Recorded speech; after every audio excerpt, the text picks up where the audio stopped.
Attorney Guanzon tatakbo sa Senado sa 2028. Kinumpirma ni dating COA COMELEC Commissioner Attorney Rowena Guanzon na may plano po siyang tumakbo sa 2028 national election sa pagtitipon ng Cebu Alliance for Duterte 2028. Ayan. Dahil ito po ay Duterte event naman, siya po ay nagpahayag ng pagtakbo. Baka naman nagpaalam na siya sa mga Duterte na kukunin siya o nanliligaw. Hindi po natin alam eh.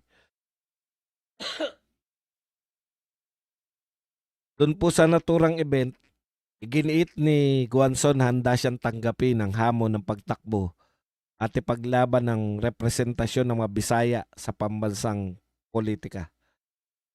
Ayan, sabi ni Guanzon, tatanggapin ko ito ng buong puso, ipaglalaban ko ang mga Bisaya. Binigyan din niya ang kakulangan ng kinatawan mula sa Cebu sa Senado sa mahabang panahon. Sabi pa niya, 20 years nang walang Cebuanong senador, babawiin natin ang ating pwesto sa Senado. O nga, no? Samantalang dati laging may Osmeña, ba? Ang naturang pahayag ay ginawa sa harap ng dumalo sa pagtitipon na may ugnayan po sa mga Duterte allies. Okay. Badong, hindi ba dilawan yan paulit-ulit kasi nasabi mo dilawan yan? Ngayong tatakbo na siya, iboboto mo ba siya? Yan, magandang tanong, no? Pag tatakbo ba si Rowena Guanzon, alam na nating dilawan yan, iboboto ba natin? Aba, depende. Ako, eto lang ha. Pag siya po ay kinuha na bilang guest candidate ng mga Duterte, nasa official lineup, kasi sigurado po dahil si BP Sara po ang pinakamalakas, no? Kung si BP Sara po ang pinakamalakas na kandidato, natural lang po na makabuo po si BP Sara ng tinatawag nating lineup. Oo, kompleto. Maraming gustong tumakbo. Ngayon, kung siya po ay makakasama po sa lineup kahit hindi po siya kapartido, kahit na pinagmamalaki niya na dilawan siya, iboboto po na, iboboto ko po siya at endorso ko po. Oh. Kasi madala na po tayo, no? Lahat lang po. Kung yung mga nasa lineup na nga, kung yung mga ang nagpanalo nga si Duterte, bumabaliktad pa eh. No, naalala nyo si Tol Tolentino? May tendency pang bumaliktad, yung pa kayang hindi tumakbo sa atin.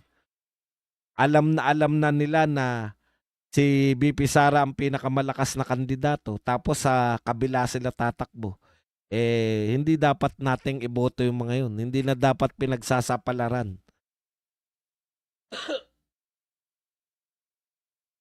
Yan lang po. Ngayon, kung sinasabi nyo, hindi ba tayo nagagamit lang? Yun po talaga ang politika, gamitan. Tatagal nyo na po nakasubaybay sa atin. Alam nyo na siguro ngayon, gamitan po ang politika. Yan po, masasabi na po, kaya ko nang sabihin sa inyo dahil ang tagal na natin nag-uusap sa politika, no? Yan po ang katotohanan sa politika. Gamitan. Kung hindi nyo po naunawaan yan, wala tayong magagawa. Hindi kayo bagay sa politika. Siguro ang subaybayan na lang natin mga nagaganap sa artista. Kaya si Guanzon, wala akong problema sa kanya personally. Maganda mga atake niya sa mga Marcoses. Pero kung hindi po siya mapapasama sa lineup, kasi yung sa original na Duterte lineup, ilan yung pumasok? 3. O, di ba? 3. So, sa 10 na Duterte lineup, kulang na kagad ng 3. Oh. So kung i-retain po lahat ng kandidato ng Duterte, kulang na ng 3 sa 10 pa lang. Balik ko, nangangailangan tayo ng 5. Kung tatakbo pa sila lahat ha, mukhang lahat naman tatakbo. Ewan ko lang si Philip Salvador kasi lahat aktibo eh. Yung mga abogado natin aktibo lahat. Si Hinlo, sino ba yung taga Pangasinan? Tapos si Dr. Mata, oh, ano rin, aktibo din. Tapos siyempre dapat nakatuon na po tayo rito sa pamumulitika rin. Si attorney. So yung mga si Bondok, 'di ba? Na buhay pa rin po si Attorney Vic Rodriguez. So halos lahat po ng lineup natin, ang hindi ko lang po gano'n napagkikita, etong si Philip Salvador. So sino po yung pwedeng tumakbo na kasalukuyan? Si ano lang, si Robin Padilla lang po yung mag-end yung term eh. Robin Padilla. So may apat pa tayong kailangan hanapin kung tatakbo lahat ng kandidato. Oh. Sino pa yung mga pwedeng pagpilian? Depende nga. Bahala sila kung gusto nila.